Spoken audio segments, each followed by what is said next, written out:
आपण पाहत आहात नाशिक खबर न्यूज, जनतेचे हक्काचे व्यासपीठ। बसमधील 23 लाखांच्या बॅग लिफ्टिंगचा पर्दाफाश, 3 महिला आरोपी अंबड गुन्हे शाखेच्या ताब्यात। नाशिकमधील गंगापूर पोलीस ठाण्यात दाखल असलेला तब्बल 23 लाख रुपयांच्या बॅग लिफ्टिंग प्रकरणाचा छडा लावत अंबड गुन्हे शाखा युनिट 3 ने 3 महिला आरोपींना ताब्यात घेतले आहे। धुळे येथील सुनील शिवराम येवले हे पत्नीसह एसटी बसने नाशिककडे प्रवास करत असताना त्यांच्या बॅगेतील 23 लाख रुपयांचे सोन्या चांदीचे दागिने आणि रोख रक्कम अज्ञात चोरट्यांनी लंपास केली होती।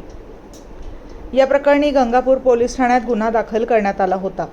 गुन्ह्याचा समांतर तपास करताना अंबड गुन्हे शाखेने सलग 3 दिवस उमराणे ते ओझर परिसरातील सीसीटीव्ही फुटेजची तपासणी केली। त्यामध्ये काही संशयित महिला पिंपळगाव बसवंत येथे बसमधून उतरून रिक्षाने ओझरकडे जात असल्याचे आढळून आले। पुढील तपासात या महिला ओझर विमानतळ परिसरात पाल टाकून राहत असल्याची माहिती मिळाली।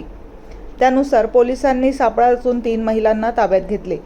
फिर्यादींनी ओळख पटवल्यानंतर लागम्मा उलगैया गड्डी, मंजुला मल्लेश किलीप आणि पूजा व्यंकटेश किलीप या तिघींना पुढील कारवाईसाठी गंगापूर पोलिसांच्या ताब्यात देण्यात आले आहे।